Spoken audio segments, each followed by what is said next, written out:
한번 따라해 볼까요? 지극히 높은 곳에서는 하나님께 영광이요, 땅에서는 하나님이 기뻐하신 사람들 중에 평화로다.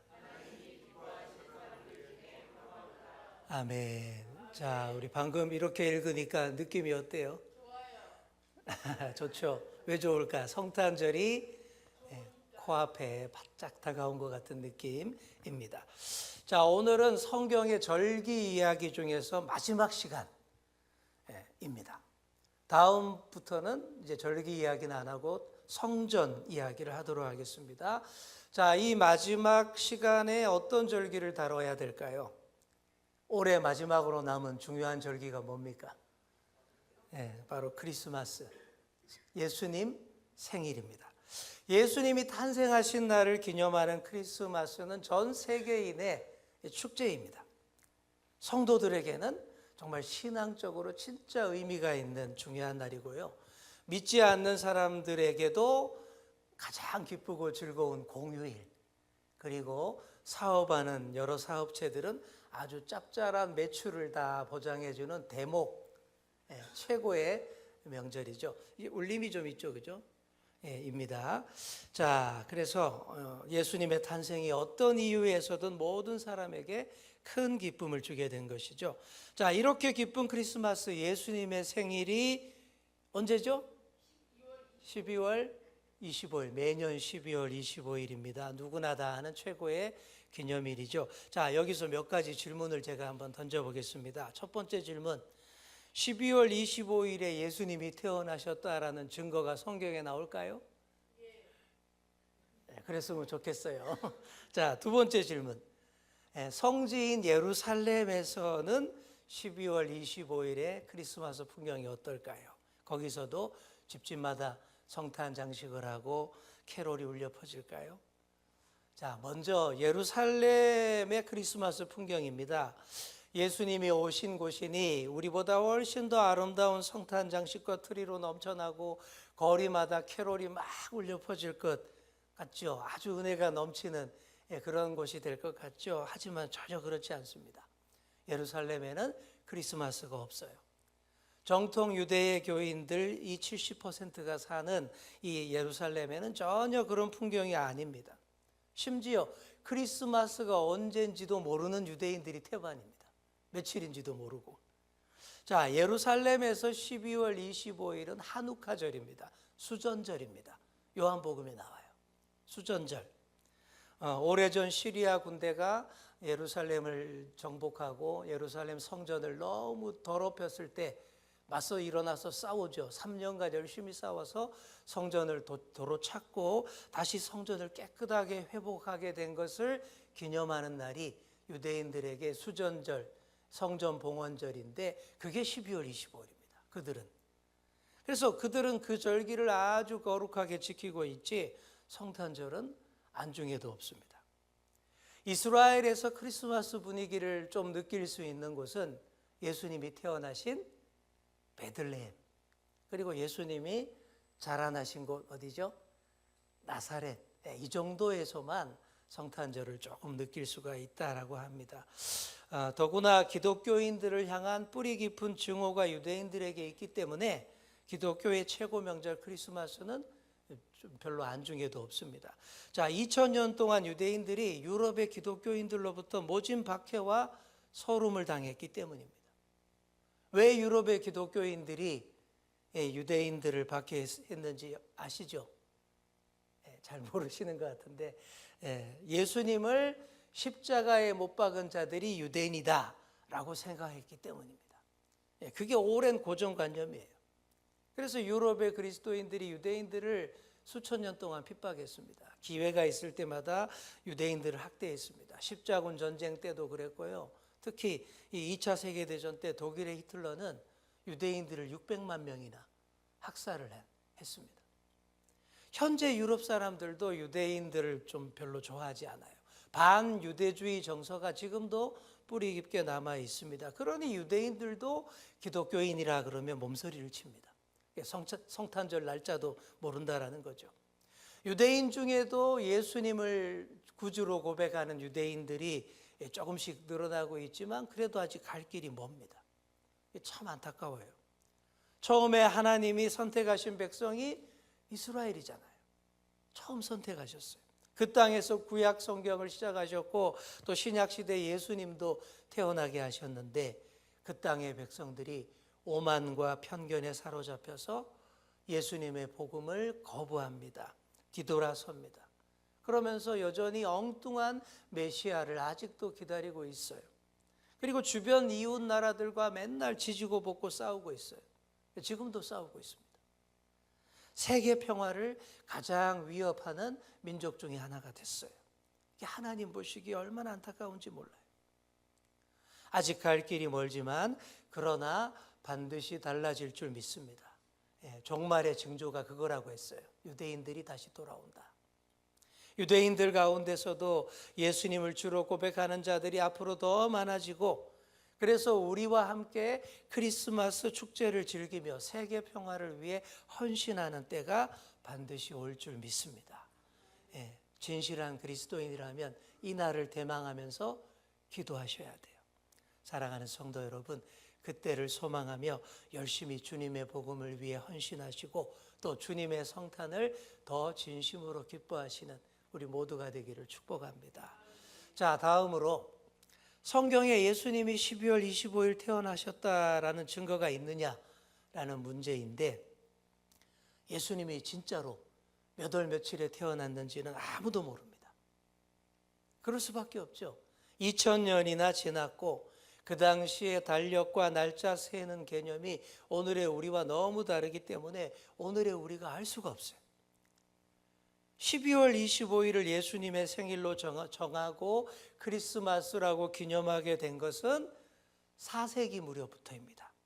로마 제국이 기독교 신앙을 인정하게 되고 또 뿐만 아니라 로마가 공식적으로 기독교를 국가 종교로 공식 국교로 선택한 그때부터 이게 이제 정해진 거예요. 그게. 자, 우리가 믿는 예수님 너무나 우리에게 소중한 그 주님의 생일도 모르고 기념하지 않는다 그러면 좀 너무 아닌 것 같으니까 후대에 그렇게 예수님의 생신을 그때 함께 정하게 된 것입니다. 자, 그리고 한때는 동방교회와 서방교회가 성탄절이 달랐어요. 서방교회는 처음부터 12월 25일을 크리스마스로 정했는데 이 동방교회는 1월 6일 주현절을 예수님이 태어나신 날로 알고 오랫동안 그날을 지켰습니다. 그러다가 후대에 와서 우리 다 통일하자. 그래서 전 세계적으로 12월 25일을 함께 지키기로 약속을 하게 된 거죠. 자, 왜 예수님 생일을 12월 25일로 정했냐 하면 여러 가지 견해가 있습니다. 먼저 이런 재미난 주장도 있어요. 예수님이 돌아가신 때가 언제입니까? 6월절. 그죠? 6월절 무렵. 이게 그건 확실해요. 다 인정하는 예수님이 돌아가신 때는 그 무렵. 요즘 우리 달력으로 하면 3월 중순에서 4월 중순 사이. 그때 예수님이 돌아가신 것은 확실합니다. 그런데 하나님의 아들이신 분, 거룩하신 분은 이 땅에서 죽은 날과 이 땅에 오신 날이 같다고 보는 오랜 그 전통이 있습니다. 죽은 날, 온 날과 죽은 날이 같다. 거룩한 분은 그렇대요, 옛날부터.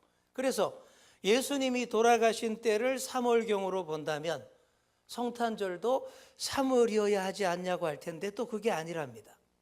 하나님의 아들이신 분이 이 땅에 오셨다라는 것은 아기로 태어난 때를 말하는 게 아니라 어머니 뱃속에 딱 생성된 때가 이 세상에 오신 때라고 이해합니다. 자, 그렇게 본다면 3월에 성모 마리아 어머니 뱃속에 딱 착상이 되시고 그게 온 날이에요. 그리고 뱃속에 몇 달 있어야 돼요? 10달. 10개월 채우고 나면 12월 25일에 태어나시게 된다라는 겁니다. 자, 우리가 듣기에는 그냥 재미있으라고 하는 소리 같은데 이 주장을 정말 진지하게 주장하는 학자들이 많아요. 그래서 12월 25일이 맞다라고 주장하는 견해도 있고요. 자, 이런 주장도 있지만 더 유력한 견해는 이겁니다. 12월 25일이 고대 로마 제국에서 지키던 동짓날이었어요. 우리는 12월 22일이 동짓날인데 이때 12월 25일을 지켰답니다.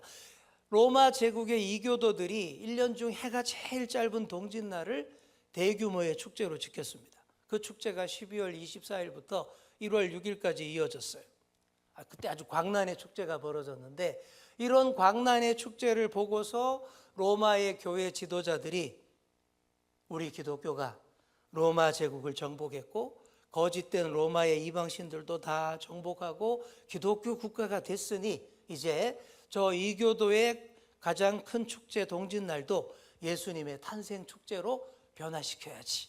그렇게 해서 그렇게 정했다라는 얘기입니다. 자, 그리고 동지는 낮이 가장 짧고 밤이 가장 긴 날이지 않습니까? 그 어때요? 더 춥고 왠지 더 어둡고 그렇습니다. 그런 흑암의 때에 세상에 큰 빛으로 임하신 예수 그리스도의 탄생을 축하하는 것이 맞다라고 또 영적인 해석도 덧붙이게 된 것입니다.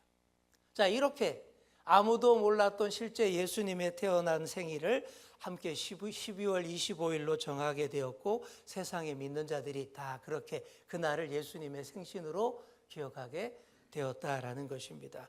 그러다 보니까 이단 중에 안식교라고 있어요. 토요일 날 예배드리는, 토요일 날 쉬는 안식교는 그래서 크리스마스를 안 지킵니다. 왜요? 원래 이방신의 축제였다고. 우리는 그런 거 못 지킨다고. 그들이 그럽니다. 자, 그러니 그들을 이단이라고 좀 별나다라고 하는 거예요. 아무도 알 수 없었던 날을 그래도 우리가 다 같이 이 날을 기억하여 지키자라고 동의하고 다 같이 기뻐하고 주님께 영광 돌리면 되잖아요. 아무도 모르는 날을 굳이 뭐 어떻게 또 이게 상정하겠습니까? 그리고 이방신에게 절하고 광란의 축제를 즐기던 자들을 올바른 대상, 우리 주님께로 엎드리게 하고 경배하게 하면 그게 훨씬 더 좋은 일이지 않습니까? 그렇게 우리가 매년 12월 25일을 다 함께 기쁜 성탄절로 지키게 되었다라는 그런 얘기입니다. 자, 그런데 그래도 좀 그런 게 있어요. 그래도 진짜 예수님 태어난 날이 언제쯤 될까? 이거 궁금해요. 저부터 궁금해요. 자, 정확하게 알 수는 없지만 무슨 수를 써도 정확하게 실제 며칠 날 태어났는지 알 수는 없어요. 없지만 그래도 예수님이 언제쯤 태어나셨을까 하고 추측해 볼 수 있는 자료가 누가복음에 나옵니다. 베들레헴에서 아기 예수가 탄생했을 때 이 소식을 가장 먼저 누가 들었습니까? 양을 치던 목자들이 들었죠. 밤에도 성실하게 양들을 돌보던 목자들이었습니다. 자, 그런데 예수님 탄생 당시는 이 농경 문화가 주류였기 때문에 이렇게 돌아다니면서 유목하면서 양을 치는 목자들은 정말 천대받고 많이 가난하고 어렵던 시절이었습니다. 특히 당시의 통치자였던 헤롯이 유대 땅에 집 지을 땅과 농사 지을 농경지가 부족해지자 목자들부터 몰아냈어요. 양이나 소에게 풀 먹일 땅이 어디 있겠냐. 목자들부터 더 황량한 들판으로 몰아내버렸습니다. 비가 오는 우기 동안에는 그래도 그 황량한 들판에서 풀이 조금 자라기 때문에 양들을 먹일 수 있지만 비가 안 오는 건기가 되면 진짜 힘들어지는 거예요. 양들에게 먹일 풀이 없어지는 거예요. 하지만 가축들과 함께 광야로 쫓겨난 목자들에게도 죽으란 법은 없었습니다. 건기가 시작되는 6월절부터 7주 동안만 잘 버티면 목자들이 가축들과 함께 농경지로 들어와도 좋다라는 허락이 떨어집니다. 자, 6월절은 보리추수기입니다. 6월절. 그리고 이 보리추수기인 6월절부터 7주가 지나면 77절, 오순절입니다. 이때는 밀추수기입니다. 그러니까 밀수확이 끝난 77절, 즉 오순절 이후부터 초막절까지는 농경지가 목자들에게도 오픈이 됐다라는 거죠. 그러니까 우리 달력으로 6월에서 한 10월 정도 이때입니다. 자, 그래서 목자들은 오순절 이후에 가축들을 데리고 농경지로 들어갑니다. 거기에 뭐가 있냐 하면 밀추수가 끝난 후에 남아있는 밑동들이 쫙 있습니다. 바로 그거를 양이나 염소에게 먹게 하는 거예요. 그렇게 이제 먹고 사는 겁니다. 자, 그렇게 하고 대가가 또 있어야 되겠죠. 그 대가로 밭주인을 위해서 밀밭 주변에 있는 뽕나무를 배양해 주는 일까지 목자들이 감당을 했습니다. 자, 그 증거가 구약 성경 아모스서에 나옵니다. 자, 아모스서에 보면 이런 구절이 나와요. 아모스가 아마스야에게 대답하여 이르되 나는 선지자가 아니며 선지자의 아들도 아니라 나는 목자요 뽕나무를 재배하는 자로서. 나오죠. 여러분, 이게 성서시대 목자들의 삶이었어요. 목자면 목자고 농부면 농부지, 목자면서 뽕나무를 배양한다는 게 무슨 말이냐, 바로 이런 배경을 두고 얘기하는 거예요. 이런 생활 패턴 때문입니다. 그래서 누가복음의 본문도 이렇게 이해를 할 수가 있습니다. 예수님이 베들레헴에서 탄생할 때 목자들이 밖에서 양들을 지키고 있었다라는 구절이 나와요. 누가복음 2장 8절을 보시면 그 지역에 목자들이 밤에 밖에서 자기 양떼를 지키더니라고 되어 있죠. 자, 여기서 여러분 빨갛게 해놓은 게 뭐예요? 밖에서라는 이 단어를 여러분 주목하셔야 됩니다. 여기서 말하는 밖에서라는 말은 헬라어로 아그라울레오라고 하는데, 이 말은 단순한 바깥을 말하는 게 아니라 농경지의 들판을 뜻하는 그런 단어입니다. 즉 아기 예수님이 탄생할 때 목자들이 그냥 황량한 바깥 광야가 아니라 농경지에서 가축을 돌보고 있었다라는 뜻입니다. 당시 목자들의 삶을 생각할 때 예수님의 탄생의 때를 여기서 알 수 있는 거예요. 목자들이 가축을 데리고 농경지로 들어갈 수 있는 때가 언제라고 얘기했죠? 6월에서 10월. 그겁니다. 오순절인 6월경 이후부터 초막절 사이 10월경의 기간, 그 사이에 예수님이 태어났을 가능성이 아주 높다. 빠르면 6월, 늦으면 10월. 우리가 생각하는 눈 오는 크리스마스가 아닙니다. 그렇죠? 자, 그런데 우리 예수님이 아무 날짜에 아무 의미 없이 태어나실 분이 아니에요. 성경에 예수님의 행적이 다 구약 성경의 절기와 연관이 있습니다. 그러니 예수님이 태어나셨던 때도 분명히 하나님께서 뭔가 의도하신 정하신 때가 있었고, 그 때가 완벽하게 찼을 때에 이 땅에서 탄생하셨을 것입니다. 레위기 23장에 나오는 절기들이 단지 유대인들만의 명절이 아니라 하나님이 직접 제정하신 여호와의 절기입니다.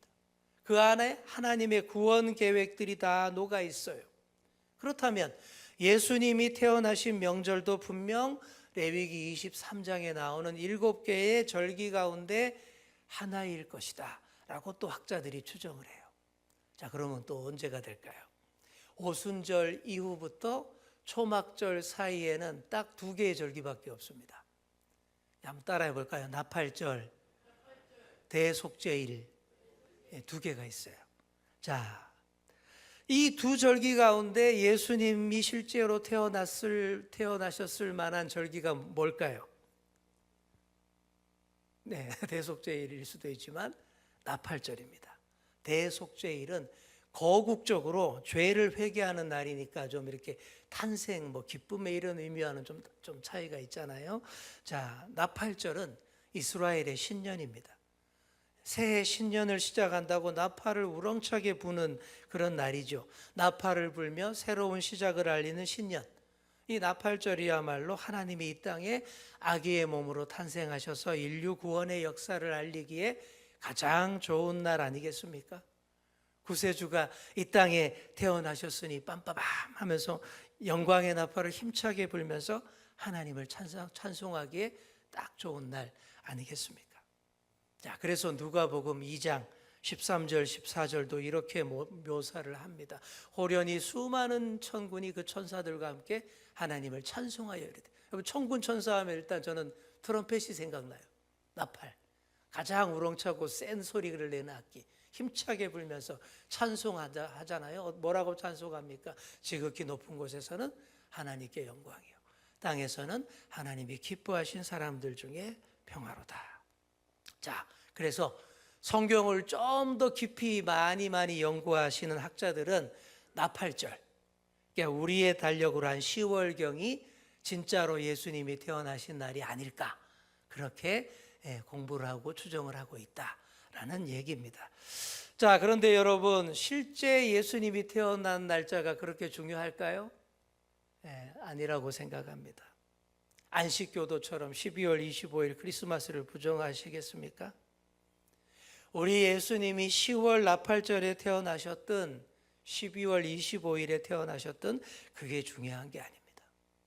예수님을 믿고 천국 백성이 된 우리의 마음가짐이 중요한 거예요.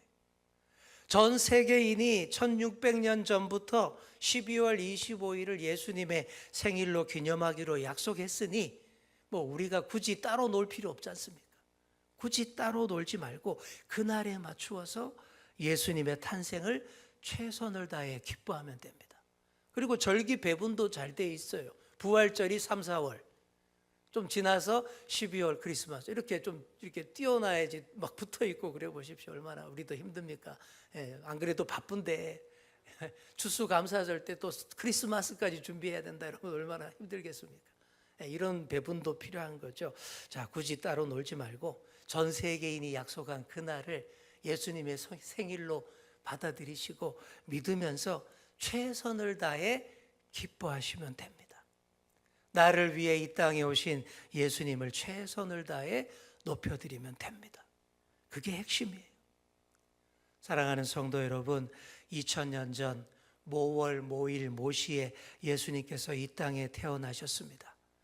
그때가 12월 25일일 수도 있고 10월의 어느 날일 수도 있습니다. 우리는 12월 25일로 기억하기로 했습니다. 하여튼 하나님의 본체이신 분이 연약한 인간의 몸을 입고 이 땅에 오셨다라는 게 중요해요. 왜 오셨습니까? 온 인류의 죄의 문제를 해결해 주시기 위해서. 믿는 자마다 다 하나님의 자녀로 삼아 주시기 위해서입니다. 바로 나를 살리기 위해 예수님이 오신 거예요. 나를 살리기 위해, 나를 새롭게 하기 위해 이 땅에 예수님이 오셨다라는 것을 꼭 기억하시면서 올해도 다가옵니다. 대림절, 성탄절 잘 준비하시며 마음으로 준비하시며 맞이하는 올해 최고의 대림절과 우리 성탄절이 되시기를 축복합니다.